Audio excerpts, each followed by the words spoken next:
Mukunda jewellers మొట్టమొదటిసారి factory outlet. Making ఛార్జీలు లేవు. బ్రాంచెస్ కూకట్పల్లి, కొత్తపేట, సోమాజిగూడ మరియు ఖమ్మం. నమస్తే రమగారు. నమస్తే జయ. రమగారు, ఒక ధర్మ సందేహం అండి. హ్మ్. శివ పార్వతులు ఇద్దరు వేరు వేరు కదండి. కానీ మనం ఏమంటాం, అర్ధనారీశ్వరుడు అని కొలుస్తాం. అంటే ఆయన సగం, ఆవిడ సగం, అమ్మ సగం, ఐఎస్ సగం కదా. ఏ సందర్భంలో అంటే ఈ రెండు సగాల్ని కలిపి ఒక శరీరంగా ఏ సమయంలో, ఏ సందర్భంలో ఏకమయ్యారు రమగారు? అర్ధనారీశ్వర తత్వం ఎప్పుడూ ఉన్నదే. వాళ్ళిద్దరూ సగం సగంగానే ఉంటారు, రెండు రూపాల్లో మనకు కనపడతారు. కానీ స్త్రీ పురుష తత్వాలు వేరు కాదు. ఒక స్త్రీలో పురుషతత్వం ఉంటుంది, పురుషుడిలో స్త్రీతత్వం ఉంటుంది. ఇది ఎప్పుడూ విడదీయలేం. ఒక అబ్బాయి, వాడిలో కొంత స్త్రీత్వము కొంత పుంసత్వము ఉంటాయి. ఒక అమ్మాయి, ఆ అమ్మాయిలో కూడా కొంత పురుషత్వము కొంత స్త్రీత్వము ఉంటుంది. సృష్టి ఇలాంటిది. ఎవరైనా ఇంతే. మనకి కుడి ఎడమ భాగాల్లో ఒకవైపుది బలంగా, ఒకవైపుది కొంత బలహీనంగా ఉంటుంది సహజంగా. అవును. స్త్రీ పురుషులు కూడా అంతే. దీనికి ప్రఖ్యాతమైన పురాణ గాథలు రెండు చెప్తారు. ఇది మొట్టమొదట బ్రహ్మదేవుడు, త్రిమూర్తులు ముగ్గురు అమ్మవారిలోంచి ఉద్భవించాక బ్రహ్మదేవుడిని సృష్టి చేయమని చెప్పారు. ఆయన ప్రపంచాన్నంతా సృజించేశాడు. బోర్డంతా అన్ని పురుష జీవాలే, చెట్లు చేమలు చాలా జీవితాన్ని సృష్టించాడు. సృష్టి చేశాక ఆయన డిస్సాటిస్ఫాక్షన్, ఆయనకి ఏదో సరిగ్గా చేయలేదనిపిస్తోంది. ఆయనకి మనం సృష్టి చేసామా, ఇది వృద్ధి అవటం ఎట్లా, ఎలా ఇది వృద్ధి అవుతుంది? మనం చేసిన బొమ్మలే ఉంటాయా? ప్రతిసారి నేనే చెయ్యాలా? దానంతట అది వృద్ధి కావాలి. ఎలా అవుతుంది వృద్ధి? ఆయనకి చాలా దుఃఖం వచ్చిందట. నేను బాగా చేయలేకపోయాను, దానంతట అది వృద్ధి పొందగలిగే జీవాన్ని నేను సృష్టించలేకపోయానని చాలా దుఃఖించాడు. అయితే ఆయనకి సదాశివుడు ప్రత్యక్షమయ్యాడు. ఈ సదాశివుడు ఎవరు? అమ్మవారితో కలిసి నిత్యము కలిసి ఉండేవాడు. మనం చూసే పరమేశ్వరుడు వేరు, సదాశివుడు వేరు. అయితే ఈ కనపడేసరికల్లా అది ఉమాదేవితో కలిసి ఒకే రూపంలో, ఒకవైపు స్త్రీ రూపము, ఒకవైపు పురుష రూపంతో ప్రత్యక్షమయ్యాడు. ఎడంవైపు స్త్రీ, కుడివైపు పురుషుడు, సమున్నతాకారుడు. ఒకవైపు జటాజూటం లాంటిది తల కనపడుతోంది, రెండో వైపు చక్కగా అలంకరింపబడిన ధమ్మిల్లం కనిపిస్తోంది. ఓవైపు మొహం బరకగా విశాలంగా పెద్ద ఎత్తైన గండస్థలం, ఇంకోవైపు నాజూకు కపోలాలు, ఒకవైపు సమున్నత వక్షం, ఒకవైపు చక్కటి వక్షోజాలు. అట్లాంటి స్వరూపంలో కనపడేసరికి ఆ రూపాన్ని చూసి ఆయన ఆశ్చర్యపోయి ఏమిటి ఈ స్వరూపం ఏమిటో ఆయనకి తెలియదు, అర్థం కాదు. అట్లా అద్భుతానికి లోనయ్యి చూస్తూ ఉంటే ఇందులో నుంచి ఉమాదేవి బయలుపడి బయటకు వచ్చి నుంచుందట. అమ్మవారు నుంచునేసరికల్లా ఆయన ఈ మహాద్భుత స్వరూపం ఏమిటి అని అడిగేసరికల్లా అప్పుడు పరమేశ్వరుడు ఏం చెప్పాడంటే ఉమాదేవికి, ఉమా, నీ నుంచి ఒక స్వరూపాన్ని సృజించు, బ్రహ్మకి సృష్టిలో సహాయం చేయాలి నువ్వు అంటే ఆమె కనుబొమ్మల మధ్యలో నుంచి ఒక కాంతి పుంజం బయటకు వచ్చిందట. ఆ పుంజం ఒక స్త్రీ రూపాన్ని దాల్చింది. దక్ష ప్రజాపతి కుమార్తెగా ఆమె జన్మించింది. ఆ కనపడిన స్త్రీ రూపం సతీదేవిగా. ఆమె వల్ల ప్రపంచంలో ఉన్న స్త్రీ జాతి ఉద్భవించింది. మొట్టమొదటి స్త్రీగా జన్మించినది సతీదేవి. ఆవిడ పార్వతీదేవి నుంచి జన్మించింది. ఆ తర్వాత నుంచి స్త్రీ జాతి మొదలైంది, స్త్రీతత్వం మొదలైంది. స్త్రీతత్వమే పునరుత్పత్తి, మాతృత్వమే స్త్రీతత్వం. ఇంకా రెండోది లేదు. తల్లి కాకపోతే స్త్రీ పనికిరాదనే భావన మనకి తరతరాలుగా ఎందుకు స్థిరపడిందంటే ప్రతి ఆడజీవి ఇంకొక జీవిని పుట్టిస్తుంది. అది అత్యంత సహజమైనది, దాని జీన్లో ఉంటుందన్నమాట. అది నువ్వు చూడు, ఒక 7-8 ఏళ్ల ఆడపిల్లలు కూడా ఓ చంటి పిల్లని చూసేసరికల్లా వాళ్ళ లాలించే విధానం ఒకటి తేడా ఉంటుంది. అవును. 15 ఏళ్ల మగపిల్లాడు, ఓ 20 ఏళ్ల వాడు తండ్రి అయినా వాడికి తండ్రి ఫీలింగ్స్ రావు. 14 ఏళ్ల పిల్ల తండ్రి అయినా చంటి బిడ్డని దక్కుని చేర్చుకుంటుంది ఆ పిల్లకి తెలిసిపోతుంది. అది ఆ స్త్రీత్వంలో ఉన్నదే మాతృత్వపు ఇది.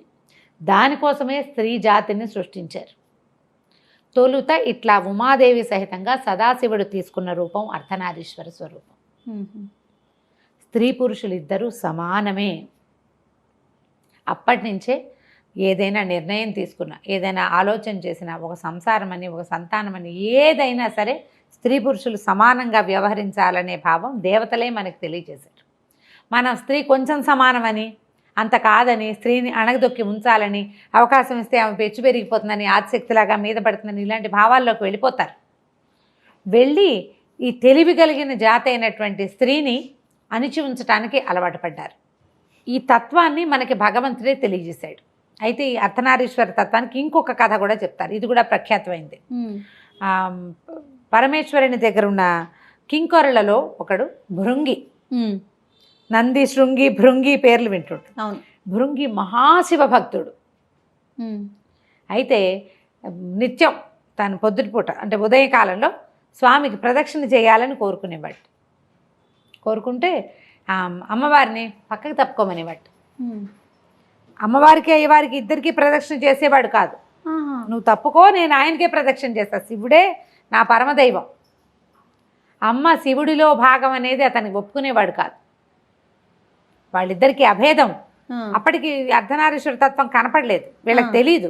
బ్రహ్మదేవుడు చూశాడు, భృంగి శృంగి చూడలేరు ఆ స్వరూపాన్ని, వాళ్ళిద్దరు ఒకటే అని అర్థం కాక, అమ్మ నువ్వు తప్పుకుంటే నేను స్వామికి ప్రదక్షిణ చేస్తాను అనేసరికల్లా ఆవిడేం చేస్తుందట, ఆయన పరమేశ్వరుడు వీడు ఏం చేస్తాడో చూద్దామని పార్వతీదేవిని దగ్గరికి లాక్కుని ఒళ్ళో కూర్చోబెట్టుకున్నాడు. కూర్చోబెట్టుకుంటే అతను తటపటాయిస్తున్నాడు ఏం చెయ్యాలి అని. ఇంకా ఆయన ఇట్లా గట్టిగా దగ్గరికి లాక్కుని ఆమెను తనలో కలిపేసుకున్నట్టు. కలిపేసుకుంటే ఎడమ భాగం మొత్తం పార్వతిగాను, కుడి భాగం శివుడుగాను అయిపోయారు. అయితే ఈ భృంగి చిన్న కందిరిగగా భృంగంగా మారాడు. భృంగం అంటే అదే మన ఏమనాలి దాన్ని, తుమ్మెదగా మారి స్వామివారి కుడికాలు చుట్టుతానే ప్రదక్షిణ చేస్తున్నట్టు. కుడికాలే స్వామి, ఎడంకాలు అమ్మవారి కదా అని కుడికాలు చుట్టుతా ప్రదక్షిణ చేస్తుంటే అప్పుడు ఆయన చెప్పాడట, ఈ ఒక కాలుకు నువ్వు ఏం చేసినా నీకు ముక్తి రాదు, విముక్తి కలగదు. నా స్వరూపం ఇది అని అప్పుడు చూపించాడనమాట. తన మొత్తం రూపంలో అమ్మ కలిసిపోయి ఉన్న స్వరూపాన్ని చూపించాడు. మొత్తం ప్రపంచం అంతా తెలుసుకుంది పరమేశ్వరుడు పార్వతి ఒకళ్ళ నుంచి ఒకళ్ళు వేరు కాదు. ఏ భార్యాభర్త కూడా ఒకళ్ళ నుంచి ఒకళ్ళు వేరుగా ఉండకూడదు, అట్లా కలిసి ఉండాలి. అప్పుడే వాళ్ళు ప్రపంచాన్ని పాలించగలరు, లాలించగలరు, పోషించగలరు. నీ సంతానాన్ని నువ్వు చూడాలంటే మీ ఇద్దరు చెరో అభిప్రాయంతో ఉండి నావేనని పెగుల్చుకుని ఎవరి ముక్కలు వాళ్ళు సెపరేట్ చేసుకోకుండా ఆ రెండు ముక్కలని కలిపి ఒక స్వరూపంగా చేసుకోవాలి. ఆయనకి ఎక్కువైంది నీకు దగ్గర తగ్గించుకో, నీ దగ్గర ఎక్కువైంది ఆయన తగ్గించుకుంటాడు. ఈ భావాన్ని ప్రపంచానికి తెలియజేయటమే అర్ధనారీశ్వర తత్వం యొక్క ఉపయోగం, దాని ప్రయోజనం అది. ఎప్పుడు స్త్రీ శక్తి కానీ శివుడు కానీ సెపరేట్ కాదు, వేరు కాదు. శివశక్తుల సమన్వయమే ఈ ప్రపంచం, అంతే. అన్ని విషయాల్లోనూ అంతే. అందుకని మనకేం చెప్తారంటే పెద్దవాళ్ళు, అర్ధనారీశ్వర స్తోత్రం ఒకటి ఉంది, అర్ధనారీశ్వర అష్టకం. ఎంత బాగుంటుందో అసలు, ఒక్కొక్క శ్లోకం పరమాద్భుతంగా ఉంటుంది. ఆయనేమో అలా తెల్లగా ఉంటాడు, ఈవిడ పచ్చగా ఉంటుంది. అయినా కూడా వాళ్ళిద్దరికీ నమస్కరిస్తాం మనం. ఆయన అట్లా, కానీ వీళ్ళిద్దరు కలిసి ఉంటారు. చాంపేయ గౌరార్థ శరీరకాయ, కర్పూర గౌరార్థ శరీరకాయ, ధమ్మిల్లకాయ చ జటాధరాయ, నమ శివాయ చ నమ శివాయ అని. ఆయన శివుడు, ఆవిడ శివాని. రుద్రుడైతే రుద్రాణి, భవుడైతే భవాని. ఇంతే. అసలు ఎంత అద్భుతంగా ఉంటాయో ఆ స్తోత్రం కనుక రెగ్యులర్గా చదువుకుంటే, నిత్యపారాయణ ప్రాక్టీస్ చేస్తే సంసారంలో గొడవలే రావు. కంపాటబిలిటీ లేదనే మాట వస్తుంటుంది మనకి. అసలు కంపాటబిలిటీ లేకపోవడం అనేదే ఉండదు. నువ్వు కలిసి ఉండాలనుకోవాలి, మనసుకి బుద్ధి దాన్ని సరి చేసుకోవాలి.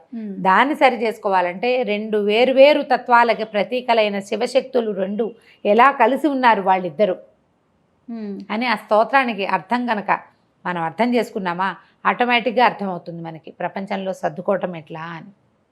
అదే అర్ధనారీశ్వర తత్వం. నమస్తే. నమస్తే జయ.